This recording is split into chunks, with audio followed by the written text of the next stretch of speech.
locked in. Look at what we have here, folks. To the only show that matters. The cream of the crop. Duke Loves Rasslin. And there is no one that does it better than your host. I have come here to chew bubblegum and kick ass. The Duke. And I'm all out of bubblegum.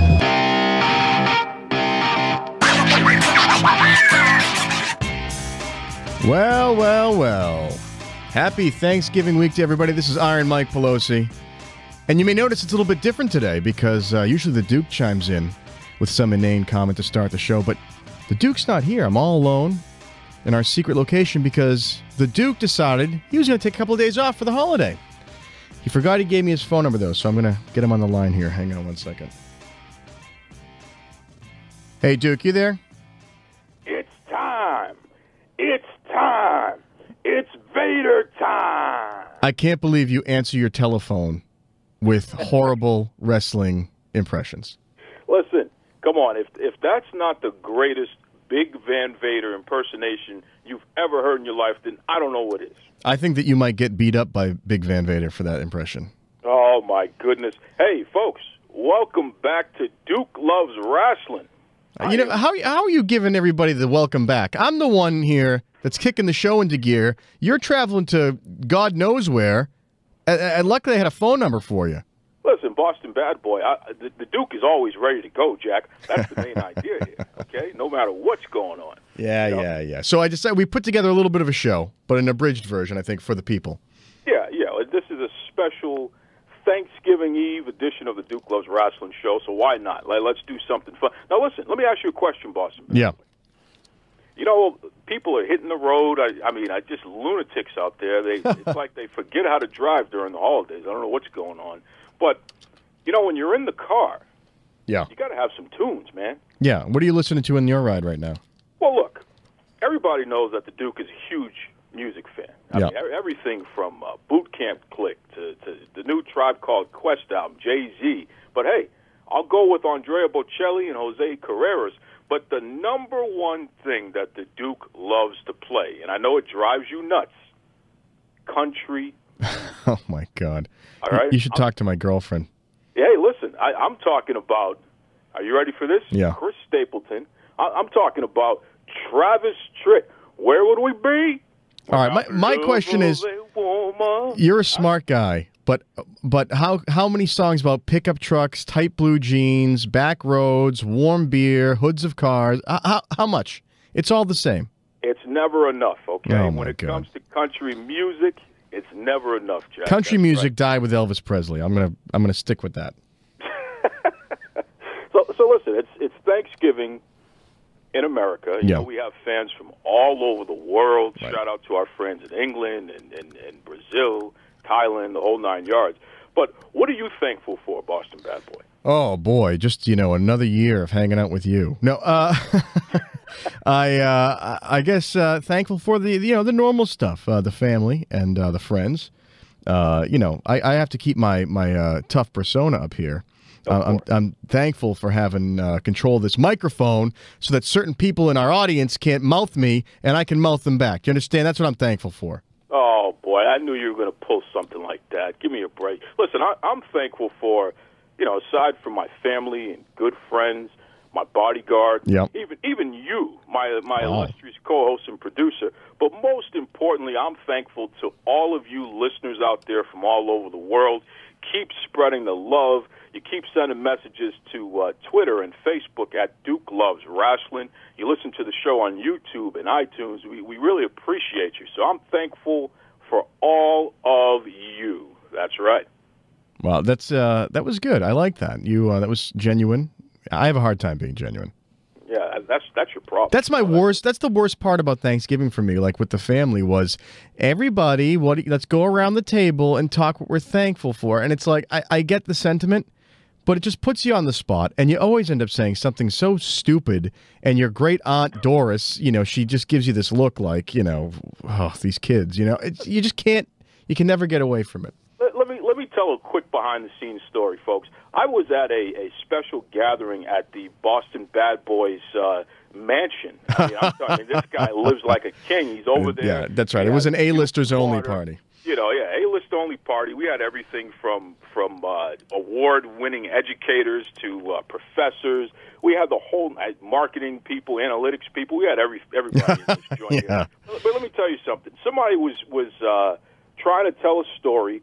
They were trying to be the center of attention, and everyone was into it. And the Boston bad boy just out of nowhere turns off the music and says, "That's enough of that." And then turns on the music and says, "Hey, pay attention to me again." So this is the kind of nonsense that the Boston bad boy puts everybody through, folks. Just so you understand, he is a heel 24/7. Yep. 365 days a year, 366 in a leap year. I'm telling you. You got to live by it and you got to die by it. That's right. That's right. So what do you got for us here? Is it time to run the ropes? I think we're getting to run the ropes. Let's do it.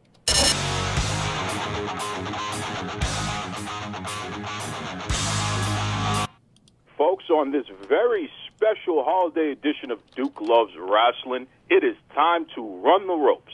I give my opinion on the top 5 stories in the world of professional wrestling. Let's go. Mephisto sends Duke a special message. Whew. That's right, folks. This past weekend, I'm talking November 18th and 19th, was the 2-day pro wrestling extravaganza WrestleStar 3. It went down at the Pattaya World Boxing Stadium in Thailand, and you can head over to Kingdom Wrestling Federation on Facebook, or you know what? Head over to Duke Loves Rasslin on Facebook. We're going to put up some exclusive photos. We're going to put up a video so you can see all the great matches. Even Chief Ram Mir, he really made a strong statement that day.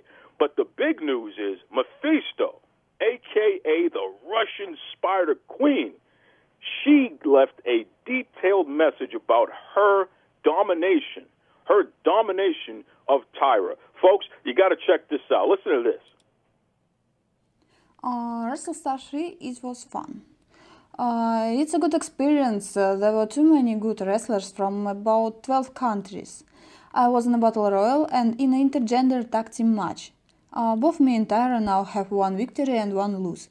In the Thursday, she made me tap, but it was an accident, nothing more. She cannot defeat me because I am so much stronger and powerful than her. The second day was my revenge. I made her tap by my signature submission move, a Lotus Lock. Honestly, I like her, she's a good person, really. I hope we will meet in the ring in future many times again, and I will defeat her again and again.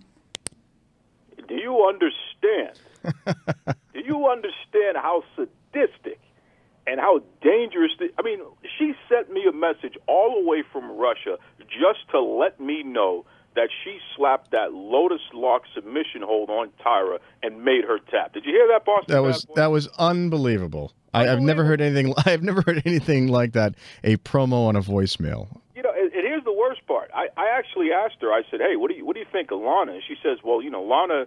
In the WWE, she has authentic Russian diction and accent and what have you, but she would put Lana in the Lotus Lock and make her tap out in front of Rusev as well. So that's what you're dealing with Mephisto. She's just dangerous, man. I don't doubt it for 1 minute. James Ellsworth defeats AJ Styles in a ladder match.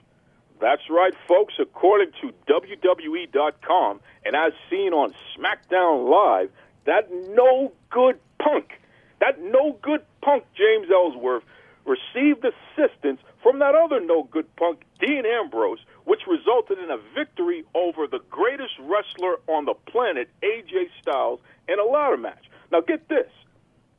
Up for grabs was a contract to officially be on the SmackDown roster and a future shot at AJ Styles' WWE World Heavyweight Championship. Can you believe this? Can you believe this crap? I am so beside myself right now over this, okay? I don't know what AJ Styles is going to do now, but I'm telling you right now, I hope he kicks the living daylights out of that punk James Ellsworth, and I hope he puts Dean Ambrose in his place as well once and for all. Stay tuned, Jack. New NXT champion. Yep, according to WrestleZone.com, and as seen at NXT TakeOver Toronto, Samoa Joe defeated Shinsuke Nakamura to win back the NXT Championship. Now listen, this was one of the most hardest-hitting entertaining matches of the year, all right? Joe is in fine form right now, folks. I mean, he's taking it back to the old days here and really doing some of his best work of his career. And Nakamura, he came out to an amazing array of violinists who were playing over him, and it was just a sight to see all the theatrics and what have you. It was awesome. Will Nakamura avenge his loss when they return to his native Japan next month for a rematch? Stay tuned to the Duke to find out. That's right, folks. Goldberg. Oh, my goodness. That no-good, stinking Goldberg defeats Brock Lesnar in less than 2 minutes. Oh, I don't even want to talk about this. I'm so beside myself. Okay? If you watched on Sunday evening, if you watched the Survivor Series, you saw that no-good punk Goldberg. He destroyed Brock Lesnar. Okay? I don't even understand what's going on. You can head over to WWE.com to check out this disgraceful display of what they're trying to pass off as pro wrestling. And to be honest with you folks, I got a bad taste in my mouth from what I had to witness. It was just awful. Mickie James returns to the WWE. Yes, folks, that's right. Over at NXT TakeOver, Mickie James took on Asuka. And you can head over to WWE.com to check that match out. Asuka defended her championship in one of the best matches of the year, and really was the match of the night. These ladies tore the house down. But in the end, Asuka proved once and for all why she is one of the top female wrestlers and one of the top wrestlers, period, in the universe. Who is going to challenge Asuka next? Can anyone defeat Asuka? We'll have to stay tuned to find out. You've heard what I think. What do you think? Do you think I'm a jerk? Do you actually agree with me? Head over to Facebook. Head over to Twitter. Type in Duke Loves Rasslin and let me know once and for all how you feel. And that does it for Run the Ropes. Up next, the Boston Bad Boy has more of your listener-submitted questions, a.k.a. Ask Duke. But before we get to any of that, I got to remind you, head over to barnyardcheese.com. That's right, Barnyard Cheese over at 149 Avenue C between 9th and 10th Streets in New York City. You know, Boston Bad Boy. Yeah.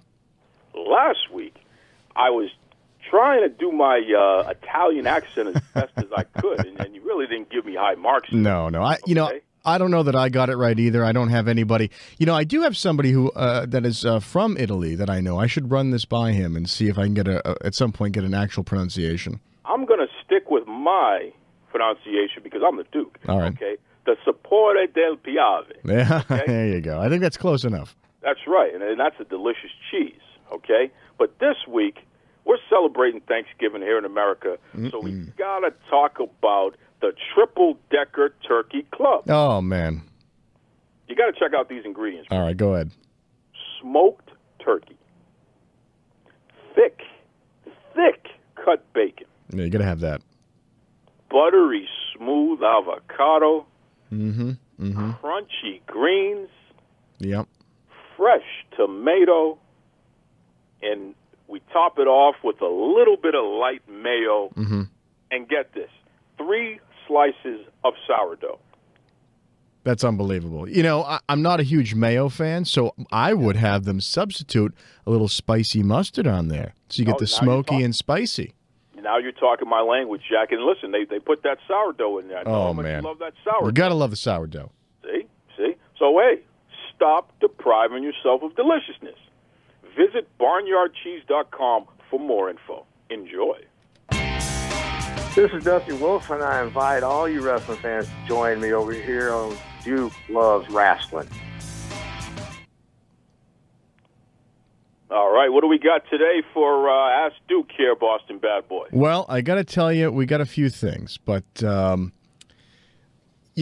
were telling me earlier before we get into that at my A-lister party that we were at. There was all kinds of people there.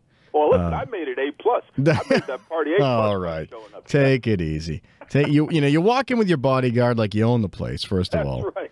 First of all, and then you're lounging on my couch. Hey. You have all these people that you're holding court in my living room. And you know what? And what's the one thing I kept letting them know? No pictures. Okay? Yeah, exactly. No pictures. Okay. Thank God for that. Yeah. Oh, nice. You're more of an idea than an actual person. But you did tell a good story about Ric Flair, and so I think for right now, let's do a little bit of Ric Flair. You know what? We should set a precedent here. Okay. That we should always talk about Ric Flair. We should, at the very least, we should do a Ric Flair story of the week. Well, God knows he'll keep us busy in that category. I'm telling you, man. Well, hey, look, first and foremost, shout out to Ric Flair's co-host on the Ric Flair show, Conrad Thompson. Okay, he's hey, it's Conrad on Twitter. He's a little under the weather right now, so I want to give him a shout out and a shout out to his family out there. Happy holidays to you, Conrad. But listen, I gotta give a shout out to my peeps out there, Jack. You know how it goes before I do anything. That's right. All right. So Big Van Vader, who I've spoken about time and time again on this show. You attempted to do an impression on this show just a few minutes ago. Yeah, that went over pretty well too, didn't it? Yeah, it went over just about as well as what he said to Ric Flair. All right. Well, look, before I even start this story, let me point out something, folks. Everything is okay. It's been squashed, okay? The man that I talked about last week, Mick Foley, the man that Ric Flair got up and walked across a locker room and punched in the face some years back. He's the one that played peacemaker in this situation between Big Van Vader and Ric Flair. So let me just start the story with that. Okay. All right. Now, last week, over on the Ric Flair show, okay, which you can hear on MLW Radio, by the way, Conrad Thompson, Ric Flair's co-host and best friend, he was promoting a contest where, the fans can win the belt that Ric Flair beat Big Van Vader for back in 1993. All right? So Conrad said something to the effect of, and I'm paraphrasing here, you don't have to beat Vader like Rick did to win this belt. Well, Vader gets wind of this, all right? and listen, Vader is a huge dude. Like, he's over 400 pounds. I'm pretty sure he's at least 6'2", 6'3", just a big, hulking dude. He even played professional football before. He basically goes off. And Vader, you can follow him on Twitter at It's Vader Time. Here's a guy that absolutely, if you send him a message, he'll respond. If you disrespect him, he'll respond. And Vader felt a little disrespected by Ric Flair in this instance. So he starts tweeting out all kinds of trash talk and expletives and what have you here, right? Yeah. So we already know that's probably not a good idea. Well, yeah, let's start there. Yeah. So Flair finds out that Vader's been running him down on Twitter. And Ric Flair, I mean, listen, just because he's a man that's close to 70 years old, that doesn't mean he's going to play games with you. Okay? Well, what I love is that this is the first time in the history of man that two men who are pushing 70 years old are fighting on Twitter. You know what I mean? It's just like, this is totally, completely, it's a level of insanity hereto unknown. Well, listen, this is where it gets kind of crazy. So Flair tried to take it offline, okay? He tried to take it offline. He sends Vader a text. Vader receives the text message on his phone and then takes it and he replicates it on his Twitter account, telling the fan, like he's trying to expose Ric Flair because Flair said some choice words to him, not realizing that instead the only thing that he exposed is that Ric Flair is a pure bad ass. Okay. now listen, Boston Bad Boy. I know that this is one of your favorite parts, and go easy on this here because we might have to use the bleeping machine here. Right. But I'm going to give you the honors. Okay. I want you to quote what the text message that Ric Flair sent to Vader actually said. Oh, all right. I'll bleep myself here because it's actually funnier with the bleep in it. Here it is, and this is from Rick's tweet, from his mouth to your ears. You're effed you big, fat a-hole, calling me out, fat boy. Listen to my podcast Wednesday, all in capitals. Listen to my podcast Wednesday has become like meet me out behind the gymnasium after school. I mean, can you believe it? It's like he threatens to, after he calls him fat and all kinds of names or whatever, he tells the guy, listen to my podcast on Wednesday. Like he's gonna drop the bomb on Wednesday, Jack, okay? Right. This is serious business here. On Wednesday, he's gonna set Vader straight, okay? Now look, Mick Foley, once again, the guy that Ric Flair punched in the face years ago, and he was so shocked that he didn't know what to do. So he understands that if Ric Flair lets you know he's upset, he's going to do something. So Mick Foley calls Vader, says something to him, then he calls Ric Flair, and somehow he manages to patch it up between the two of them, right? Well, here's the thing that kills me. Not long after that, unfortunately. I want to know what the big rush is to patch things up between these two guys. Two guys who Rick is retired from wrestling pretty much. He's not actively wrestling anymore. And Vader medically is, obviously having some issues. And is not super actively on the sort of the big time anymore. So the idea that that the WWE is sending someone to smooth this over is another level of hysterical to this whole thing. Well, and of all the people to smooth it over, it's a guy that Ric Flair punched in the face. Yeah, he's cruising. He's cruising for another one at this rate. Yeah, right. It's like, look, man, you don't want to go down this road because, hey, look what happened to me. So, just apologize to Rick and let's hope he doesn't do anything. I'm telling you, man, Ric Flair is literally, John Wayne has long passed away, what have you. Ric Flair, he is the man's man right now, okay? Because Ric Flair will absolutely set you straight to the point where you better apologize to him before he gets on his podcast on Wednesday. Simple as that. That's right. So, hey, shout out to Ric Flair, shout out to Conrad Thompson, even shout out to Vader. I love Vader, and I feel bad that this had to happen, but, Ric Flair is not the guy, brother. He is not the guy, okay? So, you got any questions for us? Ask Duke? Well, let me go up here again and take a look here because this does bring something to mind, and there is something you might remember because Ric Flair had this issue before. Yep. And he had this issue publicly, and I'm just gonna jog your memory here, and for all those listeners following along at home. I tried to tell you. I bought you some time. Now do the smart thing. Smarten up. Get out of this business. Get rid of that contract. Get out of my life. You're done. I cannot believe it. So, who is he talking to in that clip? Oh my God! I can't believe you pulled that up there. He was talking to Sting. So right. Folks, you can head over to the WWE.com, the network, or WWE Network, and just plug in Sting kicked out of the Four Horsemen. This is when they kicked him out of the Four Horsemen, and Flair literally had two guys holding Sting up as he's slapping him in the face. Right. And screaming at him, get out of my life. And then kicks him at the end. Yeah, then kicks him, get out of my life, get out of this business. Smart enough. Yeah, get rid of your contract. It wasn't like I don't want to work with you and my team anymore. It's you get out of my life, something an angry spouse would say to you.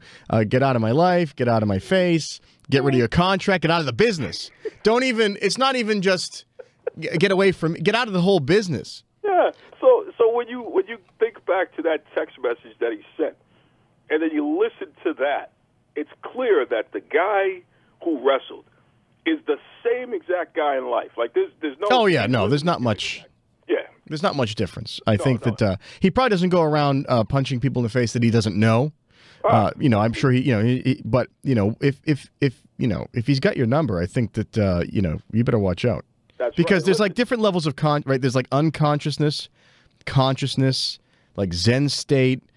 Transcendental meditation state. 5 levels above that, that's where Rick is operating. Absolutely. There is this other level that is just, it's just happening. It's happening whether you want it to happen or not. And you better listen to his podcast because he's going to tell you then, and you're right. probably just going to cut the same promo that he just cut right there. Oh, but he'll have the whole thing. He'll have 40 minutes to do it, though. Yes. Get out of my life. Get out of this business. Get rid of the contract. Everything. All right, so let's jump to some questions here before we round out our Thanksgiving edition of the show. So this question comes from Traubs420. Oh, Jesus. I'm sure I pronounced that wrong. Traubs, is it backwards? Trubs? It's short for trouble. Oh, yeah, all right. It's short for something, a little long in the toque, a little short on the name. Oh, come on. Trubs420. Listen, that's our loyal listener, Mary Richardson. From Chronicle? Right. Yeah, it's Mary Richardson from Chronicle. That's right. Listen, she's a sweet lady, huge wrestling fan, huge wrestler of the show. So shout out to Mary and her family, a.k.a. Trubs420. What's wrong with using the name Mary? My grandmother was named Mary. I'm going to call her Mary, Trubs420. Oh, hey, Trubs is cool, man. Like, she's trouble. No, the only thing that's trouble is you and your friends with these ridiculous names. Ah, come on. Anyway, Mary asks, what will it take from the WWE and Roman Reigns to break the fans? What will it take to stop the booing? Yeah, listen, I'll tell you what, man. At that Survivor Series, when Roman Reigns came out this past Sunday, the fans in Toronto booed him out of the building. I mean, and then on Monday Night Raw the next night, they booed him out of the building again. I mean, clearly this guy, he probably is the most hated person in the entire company, and the company still wants to push him as a good guy. And he's not a good guy. He even said it himself. I'm not a good guy. I'm not a bad guy. I'm the guy. Well, you know what? You're the guy that everyone boos, pal. Okay? What will it take for the fans to stop booing him? Just allow him to admit that he's a bad guy. Let him do some dastardly things. He can beat people up. He can do all that foolishness. And over time, people will accept him because he's finally being who he really is.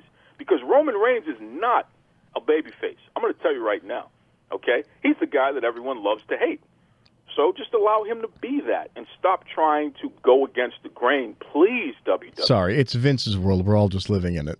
You got that right. So once again, though, shout out to Trubs420. I appreciate the message there. Shout out. Yeah. Well, you know what? That's great. And I'm reading one of your ridiculous fans' names. A decent question, but again, the name. It's just, I got to get this turkey going. I don't have time. So I'm going to bring up something that you don't want to talk about, and something that's probably going to make you fire off some angry tweets to Triple H and Vince McMahon because you're crazy. Oh, my Buddha. Here we go. All right. So Survivor Series was Sunday, right? Yeah. You watched. The main event, Goldberg versus Brock Lesnar. And during that match, Lesnar lost in under 2 minutes. Disgraceful. Didn't even get in one offensive move. Oh. Which I think is absolutely brilliant because nobody expected it. It was just shock and awe. And you were bitching earlier during Run the Ropes how this was just, this was no good and da-da-da-da-da. Why are you so upset? Why am I so upset? I'm going to tell you exactly why I'm so upset, okay? Brock Lesnar, this guy right here has been pushed. He was the guy who defeated The Undertaker's streak, okay? He was the guy who's been destroying everybody. He even cracked Randy Orton's head open and was bleeding all over the place. Mm-hmm. You allowed Lesnar to destroy the entire roster. And then you're going to have him lose to a 50-year-old man who hasn't wrestled in like 12 years, and you're going to have him lose in less than 2 minutes? Did I not tell you a while ago that this is how they were going to do this, by the way? They were going to work him out because they're going to have to find a way to get him out. And what a way to get the guy. I said to you, these contract guys that people end up they'll get rid of them. And you know what? This is how they're going to and so it begins, I guess is what I'm saying. Unbelievable. But you want to talk about it not being bad. I seem to remember when we were kids, there was a match between Mike Tyson and a guy from Boston.